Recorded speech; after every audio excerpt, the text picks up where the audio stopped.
ሰበር ዜና ሰራዊት ኢትዮጵያ ሎሚ 25 حمله 2018 ዓ.ም በእግረኛን መካናይዝድን በድሮንን ተደገፈ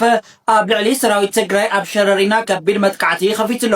በተመሳል ድማ ኣብ ደቡብ ሱዳን ኣብ ልዕሊ ሰራዊት ሱዳን መጥቃዕቲ ከፊትዩ እቲ በሰራዊት ኢትዮጵያ ተጀሚሩ ዘሎ ውግእ ናብ ካልኦት ኩሎም ግንባራት ክሰጋገር ከም ዝኽእል ድማ ዝተረኸበ ሓበሬታ የመላኽት።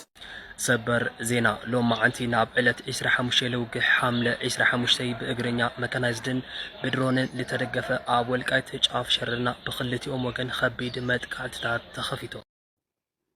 ሰላማት ደቂ ዓበይቲ ከመይ እያትኩም ተሓኒኹም?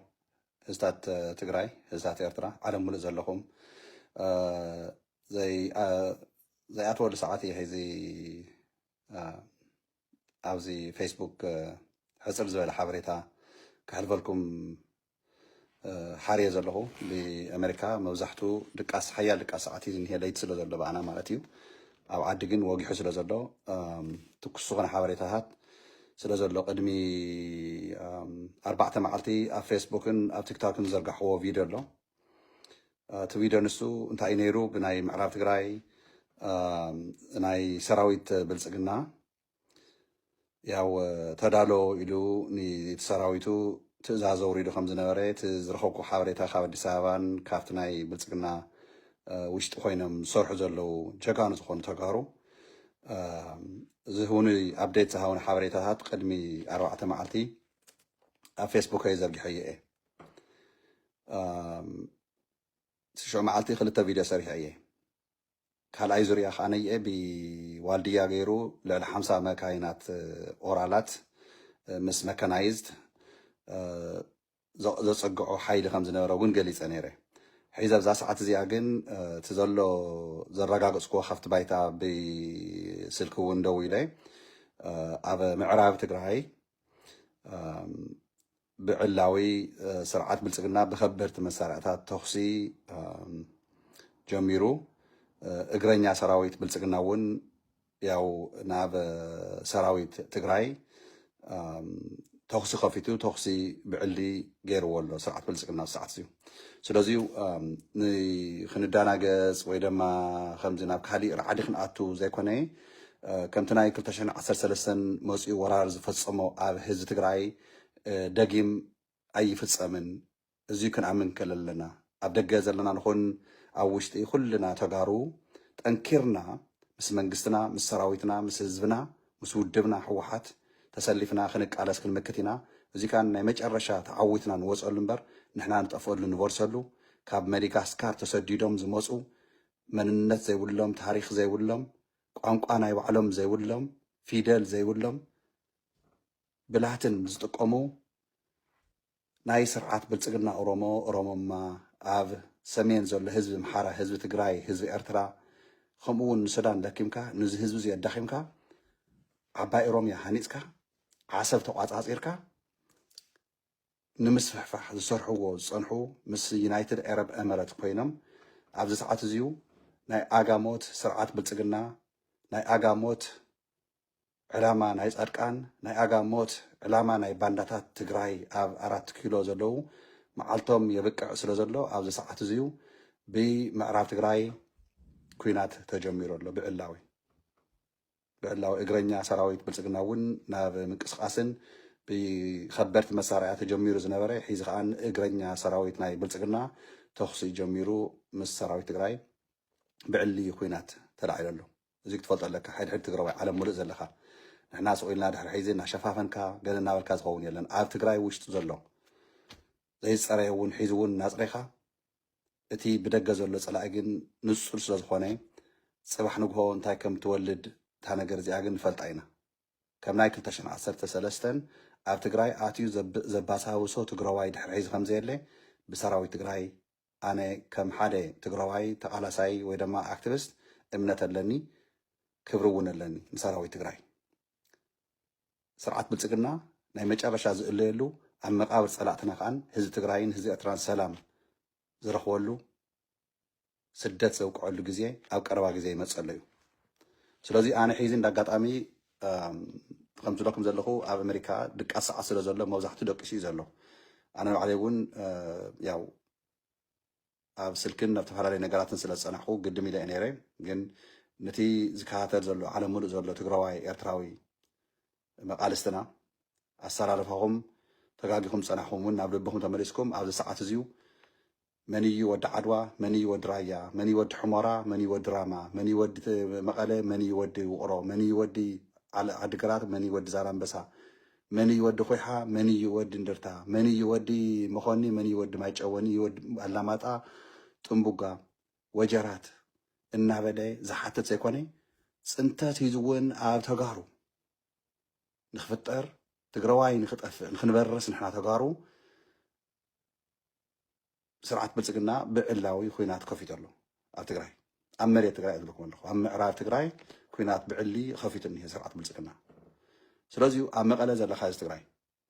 ኣብ ዓድዋ ዘለካ ህዝቢ ትግራይ ኣብ ተንቤን ዘለካ ህዝቢ ትግራይ ኣብ ኣክሱም ዘለካ ህዝቢ ትግራይ ኣብ ራማ ዘለካ ህዝቢ ትግራይ ኣብ ሽረ ዘለካ ህዝቢ ትግራይ ኣብ ሸራሮ ዘለካ ህዝቢ ትግራይ ኣብ እንዳባጉና ዘለካ ህዝቢ ትግራይ ክመፅእ ናብ ኣላማጣ ናብ መኾኒ ናብ ማይጨው ናብ ዋጃ ናብ ጥንቡጋ ክቅፅል ብኡ ገይረ ዶ መዓት ዘይፀዋዕኽዎም ቦታታት ናይ ትግራይ ጥንቃቄ ኩልካ ትግራዋይ ግበር መራሕቲ ትግራይ እውን ጥንቃቄ የድልየኩም ኣኼባ ይኣኽለኩም ብልፅግና ብዕላዊ ኩናት ከፊቱልና ኣሎ እዩ ተጀሚሩ ኣሎ ኩናት እዚ ግን ተለይልና ንዓለም ክነፍልጥ ክንክእል ኣለና ብተፈላለዩ ቋንቋታት ብትግርኛ ጥራይ ኣይኮነን ዓርሲ በዓርስና ምፅራፍ ዓርሲ በዓርስና ምንኽኻስ የብቅዕ ፀላእትና ሒዙ እውን ኣብ ደገ ዘለኹም በተለይ ኣብ ውሽጢ ኣለውኩም ቤተሰብኩም ንሕወሓት ተፀላእኹም ሕወሓት ተወልኩም ፅባሕ ንጎ እቲ ዋጋ ዝኸፍል እቲ መስዋእቲ ዝኸፍል እቲ ዝሳቀ እቲ ናሃትኩም እንትናተይን ቤተሰብ እቲ ባይታ ዝኒሄ እዩ እቲ ተጋዳላይ ካብተን ኩለን ዝፀዋዕኽዎን ቦታታትን ዘይፀዋዕኽዎን ትግራይ ብምልኣ ተሰሊፉ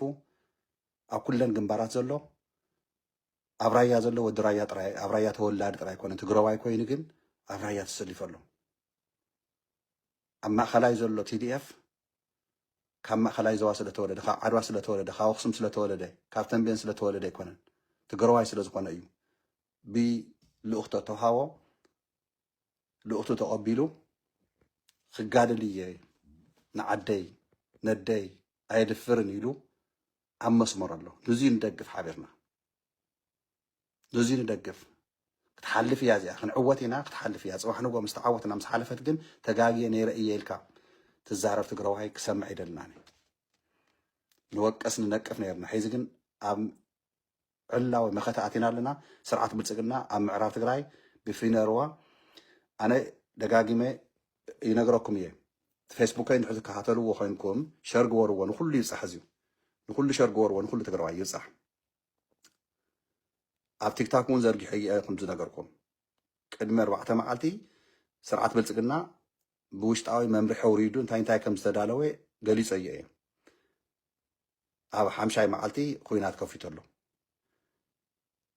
ብደቡብ ትግራይ እውን ክኸፍት እዩ ብዓፋር እውን ክኸፍት እዩ ብፀለምቲ እውን ክኸፍት እዩ ሰቲ ኩናት ተወድአ ጉዳይ እዩ ሕዚ ግን መን እዩ ሰጢሙ ትግራዋይ ኮይኑ ንሰራዊቱ ንመንግስቱ ንህዝቡ ዝድግፍ ትክክለኛ መትከላዊ ዝኾነ ትግራዋይ ሂዚ ክድግፍ እዩ ብዲፕሎማሲ ብፕሮፓጋንዳ ብቅርሽና ብኩሉ ኣንፈት ክንገብሮ ኢና ኣየኹም ቲዲኤፍና ኣየኻ ህዝቢ ትግራይ ኣየና መንግስቲ ትግራይ ሓየ ኣለና ጎንኩም ሕዚ እውን ኣይንድቅስን ምስተዓወትና ኣብ ዓድና መፂና ምስኻትኩም ክልተ ኣለኹ ሰራዊት ትግራይ ህዝቢ ትግራይ መንግስቲ ትግራይ ኣብቲ ባይታ ኮይና ኢና ሓቢርና ክንዕልል ሓቢርና ክንዛተይ ሓቢርና ክንዕጎስ ሓቢርና ክንድቅስ እስካብ ሽዑ ግን ድቀስ የለን ኣይንድቅስን 6 ዓመት ሙሉእ ህዝብና ተሳቃይ ኣብቲ ባይታ እኒሄ እዚ ካብ ስቃይ ካብ ዝመከራ እዚ ካብ ዕፅዋን ክባን ወፂና ስርዓት ብልፅግና ናይ መጨረሻ ዝስረዘሉ ናይ መጨረሻ ዝጠፍአሉ ፅንተት ህዝቢ ትግራይ የብቅዕ ኢሉ ጅግና ዝኾነ ሰራዊት ትግራይ ኣብ ድፍዑ ዝነበረ ሒዚ ብዕላዊ ገጢሙ ኣሎ ንፀላኢ እወ ፀላኢና ኢኻ ስርዓት ብልፅግና ካብ መዳጋስካር ዝመጽ ዓልየት ኣብ ሰሜን ዘሎ ህዝቢ ንምብራስ ንምጥፋእ ዝገርም ነገር ግን ምሱ ተሰለፉ ታይ ዝኣኽሉ ባንዳታት ትግራይ አንቶም ተጋጊኹም ዝወጻኹም አንቶም ናይ ንጌታቸው ናይ ንጻድቃን ዕሽነት ሒዙኩም ሸተት ዝበልኩም ሒዙውን ኣብ ዩቱብ ኣብ ፌስቡክ ኣብ ቲክቶክ ኣብ ተፈላለየ ማሕበራዊ ሚድያ ትንቀሳቀሱ ዘለኹም ናብ ልብኩም ተመለሱ በይዛኻትኩም ምንተት ህዝብኩም ምንተት ህዝብና ምንተት ስድራኹም ኣብቲ ባይታ እንሂ ምንተት TDF ወገንኩም ኣብቲ ባይታ እንሂ ኢልኩም ናብ ልብኩም ተመለሱ ሒዙውን ኣይጸልመተን ክወግሑ እዩ ክንዕወት ኢና ትግራይስ ኣይትሰዓርን ፖለቲካና ነመዓራሪ ፕሮፓጋንዳና ነመዓራሪ ስለዚሁ ከየንውሐልኩም ብሓፂሩ ናይ ለማዓንቲ ተለይለ ካብ ድቃስ ይቕረየኒ ልሒዝ እዚኣ ምሳኹም ዛ ፌስቡክ ከፊት እያ ዝኒኹ እቲ መልእኽተይ ዘሕልፎ ዘለኹ ግልፅና ግልፂ እዩ ኣብ ምዕራብ ትግራይ ብከበድቲ መሳርሕታት ተጀመረ ኩናት ናይ ብልፅግና ሒዚ እቲ ናይ እግረኛ ሰራዊት ብቀለልቲ መሳርሕታት እውን ሙሉእ ተስፋሕፊሑ ኩናት ተኸፊት እኒሄ ምዕራብ ትግራይ ኣብ ዝመፅ ዘሎ መዓልትታት ብቲ ካሊእ ግንባራት እውን ክኸፍት እዩ ግን ሓቂ ሒዝካ ምቅላስ ፅቡቕን እዩ እቲ ሓቂ ግን ተለይልና ክንፅሕፎ ተለይልና ክነጋውሖ ተለይልና ክነፍልጦ ንዓለም ኣለና ምስ ሰዳም ኮይኖም ተኪሶምለይ ምስ ሻዕብያ ኮይኖም ተኪሶምለይ ኢሉ ፕሮፓጋንዳ ክሰርሕ እዩ ብቶም ባንዳታት ተዋፊሩ ባዕሉ ዝኸፈተ ኩናት ባዕሉ ዝተኩዖ መድፍዕ ባዕሉ ዝትኩሶ ዘሎ ከበድቲ መሳርሕታት ንሕና ከም ኩናት ደለይቲ መሪሕነት ሕወሓት መንግስቲ ትግራይ ይገፍፍ ኣሎ ከምዚ ይገብር ኣሎ እናተባሃለ ፕሮፓጋንዳ እናተሰርሐ ዝመፀ እዚያት ወዲ እዚያት ዲስትራክሽን ይበሃል ዲስትራክሽን ንምግባር እዩ ዲስትራክትድ ግን ኣይንኸውንና ንሕና ሰሚርና ሰጢምና ከም ተጋሩ ሓቢርና ኢና ክንቃለስ ሓበራዊ ቃልሲ እዩ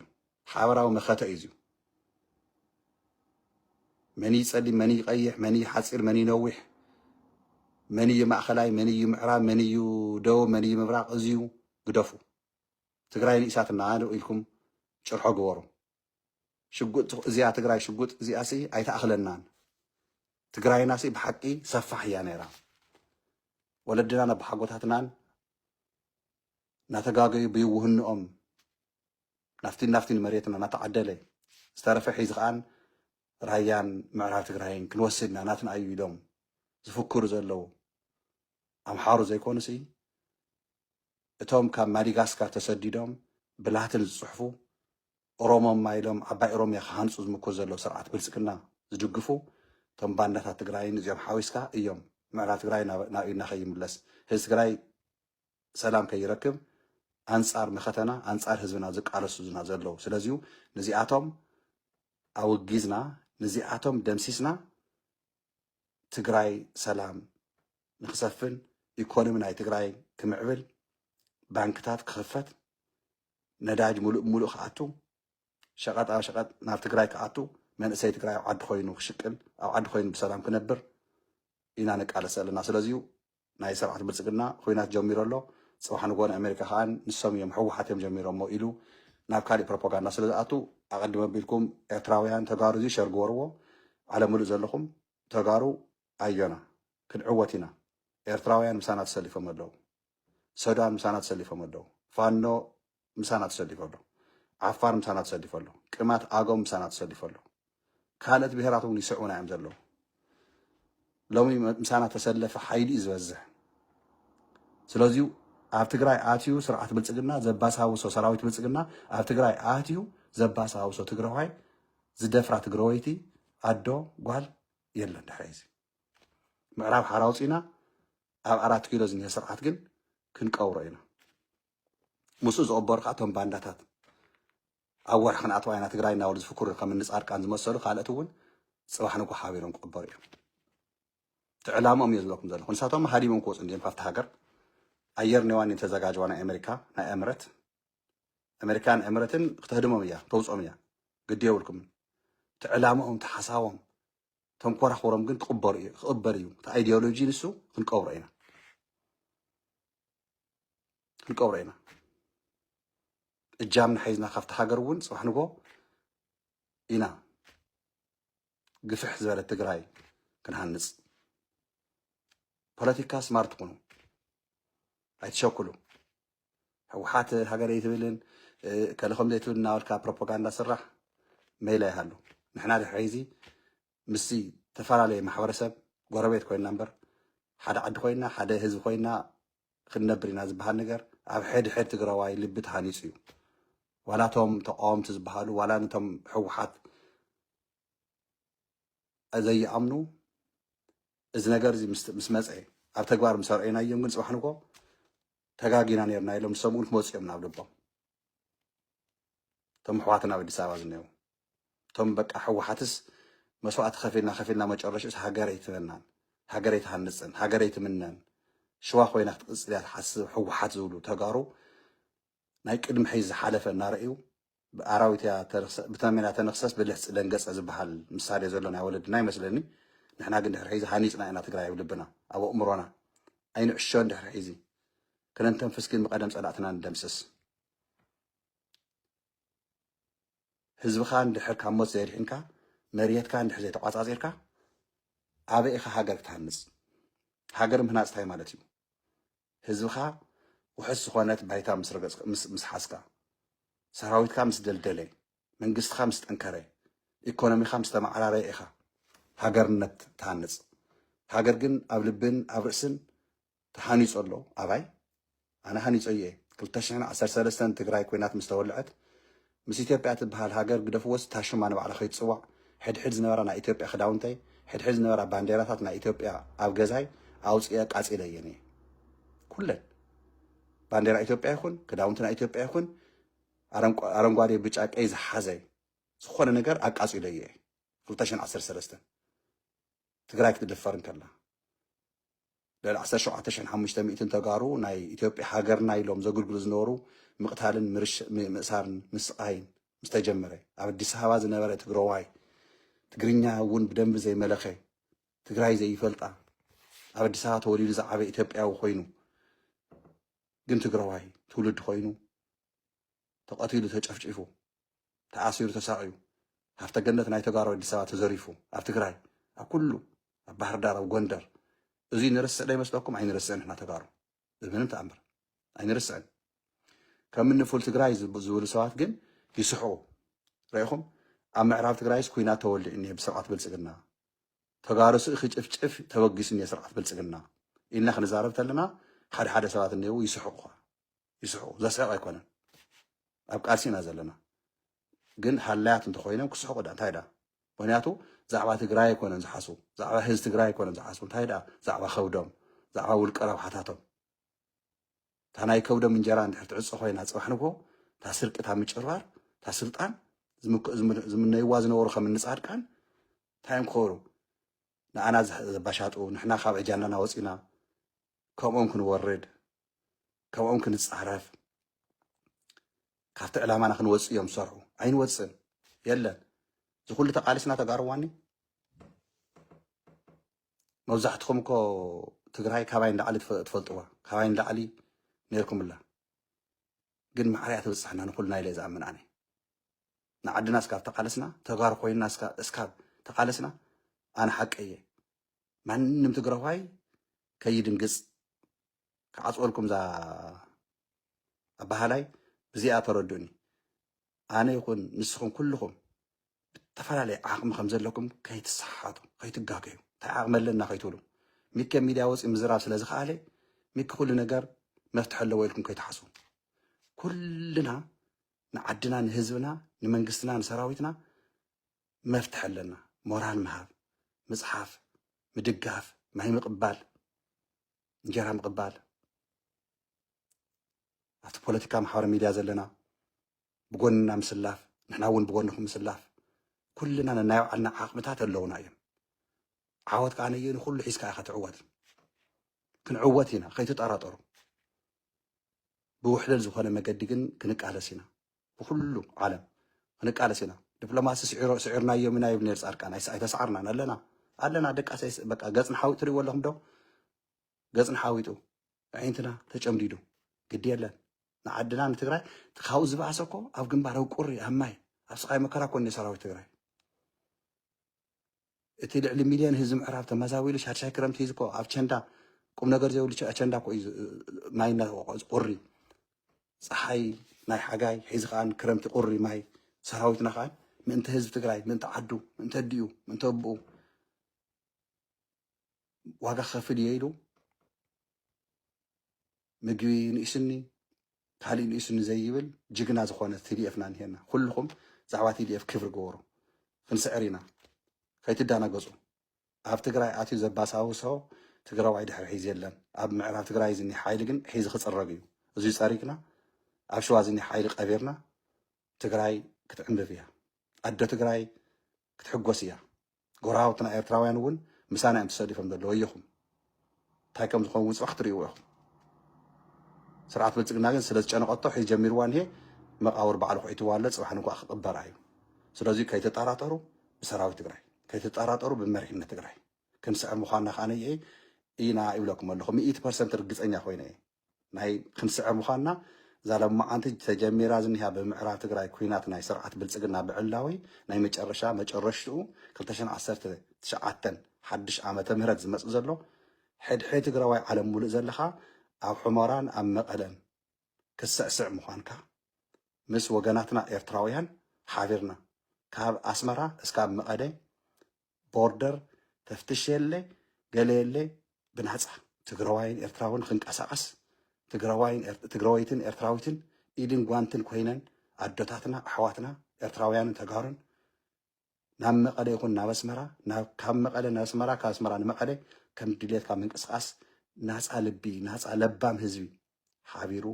ብሰላም ክነብር ዝወሰነ ህዝቢ ንድሕሪተ ይምለስ እንድሕር ሒዚ ከይትጠራጠሩ ኤርትራውያን ክጠልምና እዮም ትብሉ ዝነበሩም ተጋሩ ክትርእይዋ ኢኹም ሒዚ ዘይጠልምና ምዃኖም ሒዚ ክትርእይዋ ኢኹም ካብ መጀመርታት ሒዘ ፅምዶ ዝደገፍኩ ካብ መጀመርታት ሒዘ ወገናትና ኤርትራውያን ተጋሩ ኣዮና እናበልኩ ዝነበርኩ ተሓቂ ክትርእይዋ ኢኹም ሒዚ እንታይ ንርባሕ ፀኒሕና እንታይ ንርባሕ ኣለና ብናይ ኤርትራ መስመር ብናይ ኤርትራ ካነየ መንግስትና ይፈልጦ ሰራዊትና ይፈልጦ ተኻሊእ ህዝብና ግን ኣብ ግዜኡ ክፈልጦ እዩ ኣብዛ ሰዓት እዚኣ ግን ክትርእዩ ኢኹም ኢለኩም ኣለኹ ኤርትራውያን ዝባኖም ኣይኮነን ክውና ኣይገርዎን በርኖም ኣይዓፅዎን ክስለፉ እዮም ምሳና ከምቲ ናይ 17 ዓመት ክቃለሱ እንተለዉ ኤርትራውያንን ተጋሩን ወይ ድማ ሻዕብያን ሕወሓትን ኣብ ሓደ ሽርጥ ተሰውኡ ኣብ ሓደ ጉድጓድ ተቐበሩ መስዋዕቲ ክኸፍሉ ከለዉ ተጋሩን ኤርትራውያንን ሒዚ እውን ከምኣ እያ ምክንያቱ ንተጋሩን ኤርትራውያን ከጥፍእ እየ ዝበለ ሓይሊ ካብ ሸዋ ተበገሰ ኦሮሞማ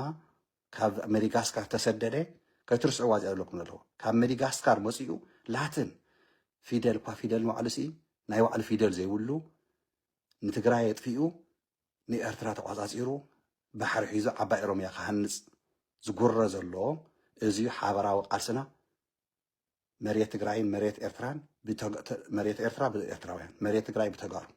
ጎራውቲ ኮይና ከዓ ከም ድሌትና ንንቀሳቀሰሉ ከም ትለኩም ዘለኹ ባሕሪ ከዓን ነቶም ሸባብያን ኣይኮነን ዝቐርቦም ነቲ ናይ ኦሮሞማ ኣይኮነን ዝቐርቦ ንትግራዋ እዩ ዝቐርቦ ንሕና ምስ ኣሕዋትና ኤርትራውያን እንተኮይንና ኣይነካፍለኩም ይብልና እዚኦም ግን ላዕላውነት ናይ ኤርትራ ዘየኽብሩ ንህዝቢ ኤርትራ ዝንዕቆ ብሰብ ብዙሓት ዝኣምኑ ንሕና ተጋሩን ኤርትራውያን ግን ጥበብ ኣለና ርእሲ ኣለና መይል ኣለና ንኽእል ኢና ስለዚ ክነተጉርዖ ኢና ኤርትራውያን ኣይክሕድና ይብለኩም ኣለኹ ሬከርድ እዩ እዚ ላይቭ ዘሕልፎ ዘለኹ ኤዲት ኣይኮነን ኤርትራውያን ኣይጠልሙናን ኤርትራውያን ምሳና ክስለፉ እዮም ሒዚ ተሰሊፎም እዮም ባይዘወይ ምሳና ስልፋት እዮም ድልዋት እዮም በረ ይዓፅውን ኣብዛ ሰዓት እዚኣ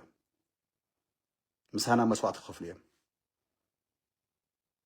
እዚኣ ሓበራዊ ቃልሲ እያ ሓበራዊ መኸተ እያ ሓቢርና ክንነብር ተወሲኑ እዩ ዓለም ምልእ ዘሎ ልቢ ዘለዎ ትግራዋይ ልቢ ዘለዎ ኤርትራ እውን ይርድኦ እዩ ናይ ብድዕ ናይ ፈኸራ ኣይኮነን ተሓቅነት እዩ